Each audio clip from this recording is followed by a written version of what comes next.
उत्तर प्रदेश के top engineering college कौन से हैं कि बच्चों का बहुत बार सवाल आता है कि भैया मैं इस कॉलेज में जाऊं, इस कॉलेज में जाऊं, मैं उत्तर प्रदेश से बाहर नहीं जाना चाहता, मेरे पास उत्तर प्रदेश का ही ऑप्शन है। तो मेरे लिए उत्तर प्रदेश में कौन कौन से इंजीनियरिंग कॉलेज हैं? अब आईआईटीज का भी ऑप्शन है, मेरे पास एनआईटीज का भी ऑप्शन है। वॉट अगर मुझे वो नहीं मिल रहे होंगे तो मेरे पास क्या ऑप्शन है? मुझे दिल्ली नहीं जाना, मुझे पंजाब नहीं जाना, मुझे बैंगलोर नहीं जाना। तो इस वीडियो में हम क्या कवर कर रहे होंगे कि उत्तर प्रदेश में तुम्हारे टॉप 10 इंजीनियरिंग कॉलेज कौन से हैं, किस क्या प्रोसेस होता है उसमें एडमिशन लेने का, क्योंकि बहुत सारे बच्चों को यही पता नहीं होता कि जो है वहाँ पे एडमिशन लेने का प्रोसेस क्या है। क्योंकि तुम्हें बहुत सारे इन्फ्लुएंसर्स या फिर अलग अलग लोग तुम्हें बता रहे हो। फॉर एग्जांपल एक एचबीटीयू एग्जांपल लेते हैं, कितने सारे लोगों को ये पता ही नहीं कि एचबीटीयू एकेटीयू की काउंसलिंग से नहीं मिलता, एचबीटीयू की खुद की काउंसलिंग होती है। सेम चीज कितने लोगों को ये नहीं पता कि ट्रिपल एम गोरखपुर तुम्हारा ट्रिपल एम का एग्जाम नहीं करवाता, वो जेईई मेन के थ्रू एडमिशन ले रहा होता है। तो ये सारी इन्फॉर्मेशन लोगों को नहीं होती है, बच्चों को नहीं होती, बच्चे कंफ्यूज होते हैं, बच्चों को पता नहीं होता कि भैया मेरे पास कॉलेज का ऑप्शन क्या है। तो होता क्या है कि हर साल अच्छी रैंक लाने के बाद भी बच्चों का एडमिशन टॉप कॉलेज में नहीं हो पाता, जबकि वो डिजर्विंग होते हैं। उन्हें बस ये नहीं पता होता उनके पास ऑप्शन कितने सारे हैं। तो इस वीडियो में हम top 10 engineering college Uttar Pradesh discuss कर रहे होंगे। और वीडियो स्टार्ट करने से पहले एक इंपॉर्टेंट चीज, अगर तुम कॉलेज को लेकर कंफ्यूज या फिर जानना चाहते हो कि तुम्हारी पर्टिकुलर प्रोफाइल पे क्या बेस्ट कॉलेज ऑप्शन तुम्हारे लिए हो सकता है, तो उस केस में तुम्हें क्या करना है, डिस्क्रिप्शन में एक प्रोफाइल एनालिसिस फॉर्म दिया गया है, उस फॉर्म को फिल करो, हमारी टीम से बात करो, हमारी टीम से डिस्कस करो, वो तुम्हें गाइड कर देंगे तुम्हारे लिए क्या कैसे बेस्ट ऑप्शन रहने वाला है। इसके अलावा तुम्हें यहाँ पे जितने भी कॉलेज में बताने वाले उनके कट ऑफ वगैरह जानने होंगे, पूरी डिटेल जाननी होगी, फिर मुझसे इंटरेक्ट करना होगा, तो व्हाट्सएप चैनल के लिंक डिस्क्रिप्शन बॉक्स में मिल जा रही होगी, उसको जाओ ज्वाइन करो, वहाँ पे हम सारे इंटरेक्शन कर रहे होते हैं और लाइव वगैरह मैं कब आता हूँ वहाँ पे तुम्हें अपडेट मिल जा रही होती है।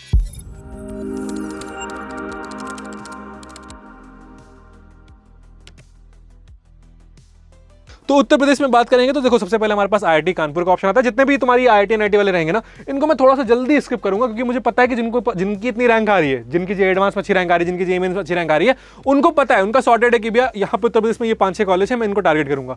बट मैं उनको बेसिकली फोकस करना चाहता हूँ कि जिनकी रैंक 1 लाख से ज्यादा आ रही है, ठीक है, या फिर 50,000 के ऊपर आ रही है, तो उनके पास कौन सा ऑप्शन, जिनकी रैंक या फिर जो है 6 लाख 7 लाख 8 लाख रैंक आ रही है, तो उनके पास कौन से ऑप्शन है, ठीक है। तो हम वो वाले ज्यादा फोकस कर रहे होंगे। आईआईटी कानपुर की बात करेंगे तो एस्टैब्लिशमेंट तुम्हारा 1959 का है, लोकेशन कानपुर में है, एग्जाम एक्सेप्टेंस जेईई एडवांस और जोसा की काउंसलिंग होती है। फीस की बात करेंगे तो 10 से 11 लाख फीस लग रही होती है, बट अगर तुम्हारी फैमिली इनकम 5 लाख से लेकर 1 लाख के बीच में, तो तुम्हारी 1/3 फीस लग रही होगी ट्यूशन फीस। और अगर जो तुम SC ST या फिर जो है PWD कैंडिडेट हो, या फिर इकोनॉमिकली वीकर सेक्शन से आ रहे हो, ठीक है, इकोनॉमिकली वीकर सेक्शन से आ रहे हो, तुम्हारी फैमिली इनकम 1 लाख से कम है, तो उस केस में तुम्हारी ट्यूशन फीस 0 हो जाती है। कुछ फीस तुम्हारी लग रही होगी तो ट्यूशन फीस 0 हो जा रही होगी, ठीक है। तो ओवरऑल तुम्हारी वहां पे उस केस में तुम्हारी 3-4 लाख में बीटेक पूरी हो जा रही होगी। और एवरेज पैकेज की बात करेंगे तो 26.90। और ये सेम चीज तुम्हारी मोस्टली आईआईटीज और एनआईटीज में होता है, तो मैं इस चीज को बार बार रिपीट नहीं करूंगा आगे, ठीक है। एवरेज पैकेज की बात करेंगे तो 26.90 लाख का तुम्हें यहाँ पे एवरेज पैकेज देखने को मिल जा रहा होगा। हाईएस्ट पैकेज की बात करेंगे तो 1.9 CR का तुम्हें हाईएस्ट पैकेज मिल जा रहा होगा। कट ऑफ की बात करेंगे तो टॉप ब्रांचेस चाहते हो तो तुम्हें जेईई एडवांस में अंडर 500 रैंक आना पड़ेगा, तभी तुम्हें यहाँ पे टॉप ब्रांचेस मिल पा रही होंगी, वरना फिर तुम्हारे पास ऑप्शन ही नहीं है, ठीक है। तो मतलब अगर तुम यहाँ पे हो कि टॉप 500 या फिर 1000 में मेरी रैंक आ रही है, तभी तुम आईआईटी कानपुर को एम कर पा रहे होगे। अगला हमारे पास आईआईटी बीएचयू का ऑप्शन है, कट ऑफ में सेम चीज के साथ भी रहने वाली है। एस्टैब्लिशमेंट 1919 वाराणसी में सिचुएटेड है, exam acceptance JEE advance and जोसा की काउंसलिंग होती है। फीस तुम्हारी वही 10 से 11 लग रही होती है, और सेम चीज जो मैंने तुम्हें यहाँ पे बताई थी वही चीज यहाँ पे भी फॉलो हो रही होती है। एवरेज पैकेज की बात करूंगा तो 29 लाख तुम्हें यहाँ पे मिल जा रहा होता है। हाईएस्ट पैकेज की बात करूंगा तो 1.68, यहाँ पे मैंने LP लिखा हुआ है, ये हम करोड़ कर देंगे, ठीक है। मैं एस्टिमेटर को बोल देता हूँ कि आप करोड़ और लाख में कंफ्यूज मत हुआ करो, ठीक है। तो यहाँ पे हम जो है इसको 1.68 करोड़ हमें मिल जा रहा होता है। MNIT इलाहाबाद की बात करेंगे, अगला जो कॉलेज हमारे पास लिस्ट में है, एस्टैब्लिशमेंट 1960 की है, इलाहाबाद में सिचुएटेड है, एग्जाम एक्सेप्टेंस की बात कर रहे होंगे तो जेईई मेंस एग्जाम एक्सेप्ट हो रहा होता है, जोसा की काउंसलिंग होती है। अब तो तुमने देखा कि जितने भी आईआईटीज है वो हमें जेईई एडवांस से मिल रहे होते हैं, और जो हमारे पास एनआईटीज आ जाते हैं, फिर ट्रिपल आईटीज आ जाते हैं, वो हमारा जेईई मेन का स्कोर एक्सेप्ट कर रहे होते हैं। फीस 8 to 9 लाख, और जो मैंने क्राइटेरिया तुम्हें बताया आईआईटीज में, वही सेम क्राइटेरिया यहाँ पे भी फॉलो हो रहा होता है। एवरेज पैकेज की बात करूंगा तो 20 लाख तक का तुम्हें यहाँ पे एवरेज पैकेज मिल जाता है। और MNIT इलाहाबाद के ऊपर मैंने डिटेल में वीडियो भी बनाया हुआ है, कॉलेज रिव्यू बनाया हुआ है, तो उसकी भी तुम्हें लिंक डिस्क्रिप्शन बॉक्स में मिल जा रही होगी, तो उसको जाकर तुम चेकआउट कर सकते हो, ठीक है। हाईएस्ट पैकेज 63.78, और तुम्हें यहाँ पे CSE ब्रांचेस चाहिए तो अंडर 4000 5000 रैंक तुम्हें यहाँ पे लेके आनी पड़ेगी, तभी तुम्हें यहाँ पे CSE ब्रांचेस मिल पा रही होगी, ठीक है। तो ये तुम्हारा MNIT इलाहाबाद का एक ओवरव्यू हो गया। इसके बाद हमारे पास ट्रिपल आईटी लखनऊ आ जाता है, तुम्हारा 2015 का यहाँ पर सिचुएटेड है, लखनऊ में तुम्हारा सिचुएटेड है। एग्जाम एक्सेप्टेंस जेईई मेन फिर जोसा की काउंसलिंग, फीस तुम्हारी 13 लाख लग रही होती है। एवरेज पैकेज की बात करेंगे तो 29.85 लाख है। अब यहाँ पे एवरेज पैकेज इसलिए ज्यादा होता है ट्रिपल आईटीज का, क्योंकि यहाँ पे यूजुअली तुम्हारी CS रिलेटेड, इलेक्ट्रिकल, इसी ये वाली ही ब्रांचेस रहती है मोस्टली। यहाँ पे बहुत कम ऐसी ट्रिपल आईटीज जहाँ पे मैकेनिकल या फिर सिविल ऑटोमेशन वाली ब्रांचेस होंगी, मोस्टली में सिर्फ और सिर्फ CS रिलेटेड या फिर EC ऐसी ब्रांचेस ही रहती हैं, ठीक है। हाईएस्ट पैकेज तुम्हारा 1.56 CR हो रहा होता है। तो ओवरऑल मतलब अगर तुम्हें ट्रिपल आईटी लखनऊ मिल रहा है तो तुम कभी भी छोड़ोगे नहीं, ठीक है। सेम चीज ट्रिपल आईटी इलाहाबाद के साथ है कि 1999 का कॉलेज है, इलाहाबाद में सिचुएटेड है, जेईई मेंस और जोसा से तुम्हारा एग्जाम होता है, मतलब एग्जाम तुम्हारा जेईई मेन होता है, काउंसलिंग तुम्हारी जोसा होती है। इसके बाद एक होता है कि तुम्हारी सीसैप की काउंसलिंग भी होती है। बच्चों को एक चीज़ जान लो कि अगर तुम्हारी NITs, ट्रिपल IITs और GFTIs, अगर यहाँ तुम्हारी सीट बच गई तो वो सीसैप में जा रही होती हैं। बट अगर तुम्हारी IITs में सीट बची तो वो कहीं नहीं जा रही होती, IIT से वो सिर्फ जोसा से एडमिशन लेते हैं। ठीक है, और बहुत सारे लोग तुम्हें बताएंगे कि IIT सीसैप से मिल रहे होते हैं, बट रियलिटी है कि IIT सीसैप से नहीं मिल रहे होते हैं। तो ये चीज़ जान लो, ठीक है, क्योंकि नमन भैया ने तुम्हें बता दिया ऑलरेडी। एवरेज पैकेज की बात करेंगे तो 32 लाख तुम्हें यहाँ पे एवरेज पैकेज देखने को मिल जा रहा होगा। हाईएस्ट पैकेज की बात करेंगे तो 1.2 CR तुम्हें यहाँ पे एवरेज पैकेज, मतलब हाईएस्ट पैकेज देखने को मिल रहा है। ठीक है, अब आ जाते हैं ऐसे कॉलेज पे जहाँ पे जो मुझे 50,000 के ऊपर रैंक में मिल रहा होता है। ठीक, HBDU कानपुर। अब वन ऑफ द लाइक, अगर हम इसको पहले बात करेंगे IITs वगैरह को हटा देंगे तो one of the finest oldest government engineering college HBDU Kanpur है हमारा। 1921 का कॉलेज है, कानपुर में सिचुएटेड है। जेईई मेंस का एग्जाम एक्सेप्ट करता है, HBDU की काउंसलिंग होती है। पहले AKTU की काउंसलिंग में पार्टिसिपेट करता था, बट 2016 के बाद से HBDU की काउंसलिंग खुद से हो रही होती है। ठीक है, इसके बाद फीस की बात करेंगे तो 7 से 8 लाख रुपए तुम्हारी फीस लग रही होती है। यूपी स्कॉलरशिप भी आ रही होती है, तो वो तुम्हारा थोड़ा सा देख लेना कि यूपी स्कॉलरशिप का क्राइटेरिया वगैरह क्या है, मैं वीडियो बना दूंगा उस पर, तो उसको जाकर तुम चेकआउट कर लेना। बट यूपी स्कॉलरशिप आ रही हो तो जाने कहने कि तुम्हारी 4 से 5 लाख में बीटेक हो जा रही होगी अगर तुम क्राइटेरिया सेटिस्फाई कर रहे होगे तो। एवरेज पैकेज 7 से 8, हाईएस्ट पैकेज 36 से 40। अब HBDU की ब्रांड वैल्यू टाइम में बहुत थी। ठीक, अभी रिसेंट थोड़ी सी ब्रांड वैल्यू डिक्लाइन हुई है। क्यों डिक्लाइन हुई है? क्योंकि यहाँ पे लाइक प्लेसमेंट उतनी अच्छी लग नहीं पा रही बच्चों की। बट स्टिल अगर मैं और कॉलेज ऑप्शन कंपेयर कर रहा हूँ तो उसमें काफ़ी बेटर ऑप्शन तुम्हारे लिए ये हो सकता है। ठीक, अगर तुम उत्तर प्रदेश में ही रहना है तो।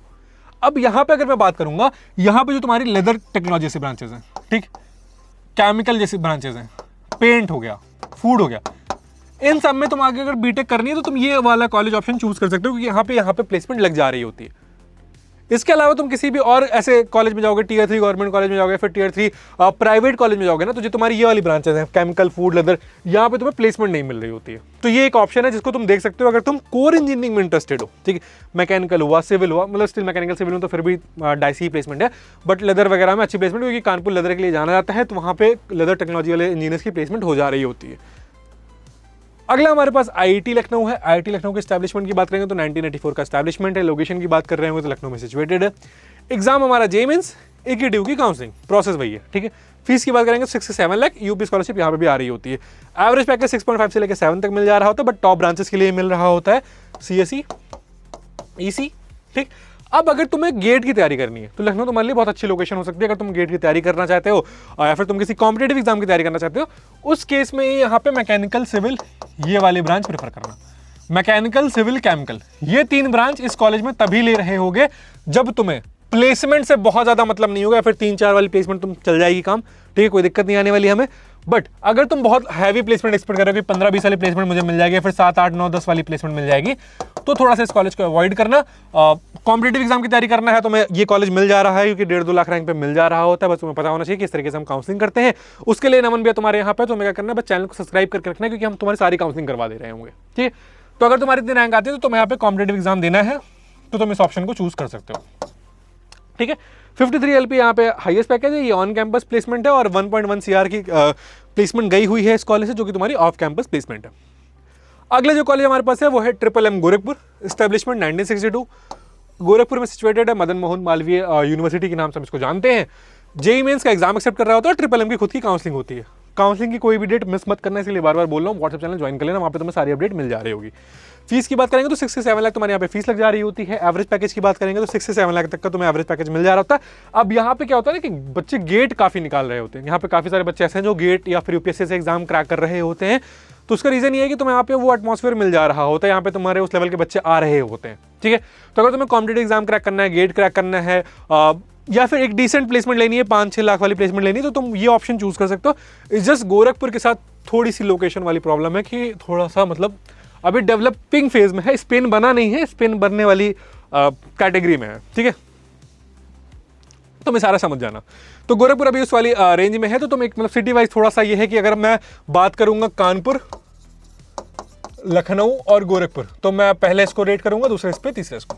ठीक है, तो मतलब इस हिसाब से तुम चूज कर सकते हो। एवरेज पैकेज तुम्हारा 6 से 7 लाख। हाईएस्ट पैकेज की बात करेंगे तो 59 LP तुम्हें यहाँ पे हाईएस्ट पैकेज, और अमेजॉन जैसी कंपनीज यहाँ पे हायरिंग के लिए आ रही होती हैं, तो कोई दिक्कत नहीं है।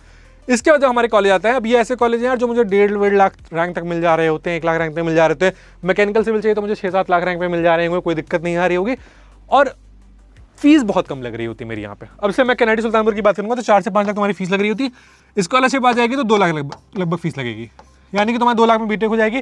सुल्तानपुर बहुत एक्सपेंसिव है भी नहीं, तो 1.5-2 लाख में तुम पूरा 4 साल निकाल भी लोगे, तो यानी कि 3 से 4 लाख में तुम्हारे यहाँ पे बीटेक हो जा रही होगी, और 4-5 लाख का एवरेज मिल जाएगा, क्योंकि यहाँ पे मोस्टली मास रिक्रूटर्स ही आ रहे होते हैं। विप्रो हुआ, टीसीएस हुआ, इन्फोसिस हुआ, कैपजेमिनी हुआ, कॉग्निजेंट हुआ, ये वाली कंपनीज ही यहाँ पे हायरिंग के लिए आ रही होती हैं। सुल्तानपुर में सिचुएटेड है, 1976 का कॉलेज है, जेईई मेन का एग्जाम एक्सेप्ट करता है, केडीयू की काउंसलिंग होती है। 45 लाख का एलपीए का हाईएस्ट पैकेज यहाँ पे तुम्हें देखने को मिलेगा, बट वो ऑफ कैंपस है। कैंपस से तुम्हें यहाँ पे 10-15 लाख तक का हाईएस्ट पैकेज देखने को मिल जा रहा होगा, और तुमने अगर थोड़ी सी मेहनत करी है तो तुम एक अच्छा ऑफ कैंपस प्लेसमेंट क्रैक कर लोगे। और देखो सिंपल चीज़ें, जितने भी तो मैंने कॉलेज बता रहा हूँ यहाँ पे, पर चाहे वो आईआईटी लखनऊ हो कि NIT सुल्तानपुर हो, ठीक है, ट्रिपल M गोरखपुर, इनकी थोड़ी सी नाम है। तो अगर तुम यहाँ पे आ रहे हो, एलुमनाई नेटवर्क अच्छा है, तुम्हें प्लेसमेंट कहीं ना कहीं मिल जाएगी, फिर चाहे वो ऑन कैंपस मिले, वो ऑफ कैंपस मिले। अब इनके साथ दिक्कत क्या होती है मैं तुम्हें बता देता हूँ। लोकेशन का दिक्कत आती है कि जो है कोई कंपनी वो जो दिल्ली एनसीआर में है ना, वो क्या करती है, देखती है कि यार मैं दिल्ली में हायरिंग कर लूँगी, मैं दिल्ली एनसीआर में देख लूँगी, ठीक। अब वो सुल्तानपुर जाना प्रेफर नहीं करेंगे, क्योंकि वहाँ पे उनके जो है कॉस्ट बहुत ज़्यादा आएगी। सुल्तानपुर में कौन सा कॉलेज है? एक कॉलेज है NIT सुल्तानपुर, तो ये दिक्कत आ रहा है। तो गोरखपुर में क्या कॉलेज है? ट्रिपल M गोरखपुर, तो वो एक दिक्कत आ रही होती है। अब HBDU के साथ एक प्लस पॉइंट क्या है कि वहाँ पे IIT कानपुर है, तो लोग IIT कानपुर से हायर करते हैं, HBDU कानपुर से भी हायर कर लेते हैं, ठीक है। लखनऊ में भी सेम चीज़, ट्रिपल IIT लखनऊ वगैरह है, तो वहाँ पे हायर किया तो IIT लखनऊ में भी हायर कर लिया। फिर लखनऊ का खुद का इंफ्रास्ट्रक्चर उतना ज़्यादा डेवलप हो रहा है। सुल्तानपुर के साथ थोड़ी सी एक नेगेटिव चीज़ है कि यहाँ पे अभी इसका इंफ्रास्ट्रक्चर डेवलप नहीं हो रहा है, इस वजह से थोड़ी सी लाइक प्लेसमेंट में प्रॉब्लम है, बट नाम काफ़ी है, गवर्नमेंट जॉब के लिए नाम काफ़ी है, और अगर तुम्हें लाइक जो है मेहनत करी तो तुम्हारे यहाँ पे प्लेसमेंट हो जा रही होगी। BIT झांसी जो हमारा अगला कॉलेज है, 1989 का कॉलेज है, झांसी में सिचुएटेड है। जेईई मेंस केडीयू की काउंसलिंग लगती है, 4 से 5 लाख की फीस लग रही होगी। बहुत सारे बच्चों की यहाँ पे बीटेक 2-2.5 लाख रुपए में हो जा रही होती है, और फिर तुम 1-8 लाख जो है अपना ऊपर का खर्चा मान लो, तो 3.5-4 लाख में तुम्हारी पूरी की पूरी बीटेक हो जा रही होगी। एवरेज पैकेज 4 से 4.5, क्योंकि यहाँ पे भी सेम चीज़ है, जो सुल्तानपुर के साथ केस है, वही सेम केस तुम्हारे यहाँ पे झांसी के साथ भी रहने वाला है। हाईएस्ट पैकेज 64 LPA का, क्योंकि तुम्हारा ऑफ कैंपस, इसमें बहुत सारे बेनिफिट वगैरह भी इंक्लूडेड थे, ठीक है। मतलब बहुत सारी कंपनी ऐसे होती है जो तुम्हारा 2 साल का पूरा बॉन्ड करवाती हैं कि मैं आपको इतना पैसा इस ईयर दूंगी, इतना पैसा अगले साल ESOP में दूंगी, XYZ करके। तो 64 LPA का पैकेज था, मतलब जो कि तुम्हारा ऑफ कैंपस था। बट ओवरऑल अगर मैं बात करूंगा तो 4-5 लाख का तुम्हें यहाँ पे पैकेज मिल जाएगा, बट वही है कि CSE ब्रांच चूज करोगे, EC ब्रांच चूज करोगे तभी मिलेगा। इससे नीचे ब्रांच पे जाओगे तो बहुत बार ऐसा होगा कि आपकी नौकरी नहीं लग रही होगी, फिर आप कॉम्पिटिटिव एग्जाम की तैयारी कर रहे होगे, तो आप उस केस में देख सकते हो, फिर आपका फाइनेंशियल कंडीशन आपको अलाउ नहीं कर रहा होता है एडमिशन लेने के लिए कहीं और किसी कॉलेज में, तो आप इसको एज ऑप्शन देख सकते हो। अपने स्किल्स पे काम करना है और तुम्हें प्लेसमेंट मिल जा रही होगी। तो भैया आपने जितने भी लास्ट में कॉलेज बताया, एक सवाल आ सकता है तुम्हारे मन में, तो यहाँ पे मुझे बहुत ज़्यादा प्लेसमेंट मिल नहीं रही है, तो मैं इनको क्यों चूज करूंगा? आप इनको इसलिए चूज कर रहे होगे क्योंकि अगर आपकी फाइनेंशियल कंडीशन नहीं ठीक है, मैं बार बार इसी एक वर्ड पे एम्फसाइज करता हूं कि फाइनेंशियल कंडीशन अगर आपकी नहीं ठीक है तो आप इन कॉलेज को प्रेफर कर रहे होगे, बट आप प्रेफर करके क्या करोगे? अपनी स्किल्स पे काम करोगे, स्किल डेवलप करोगे कि जिससे आपकी अच्छी एक प्लेसमेंट हो जा रही हो, फिर चाहे वो ऑन कैंपस हो, फिर चाहे वो ऑफ कैंपस हो, जो भी गाइडेंस होगी आपको यहाँ पे मिल जा रही होगी। अब तुम इसमें से चाहते हो मैं किसी कॉलेज का डिटेल में रिव्यू बना दूं, तो तुम्हें क्या करना है? डिस्क्रिप्शन बॉक्स में कमेंट में बता देना है, ठीक है। कमेंट में आप कॉलेज का नाम कमेंट कर सकते हो, मैं उस पर ऊपर डिटेल में रिव्यू बना दे रहा हूँ।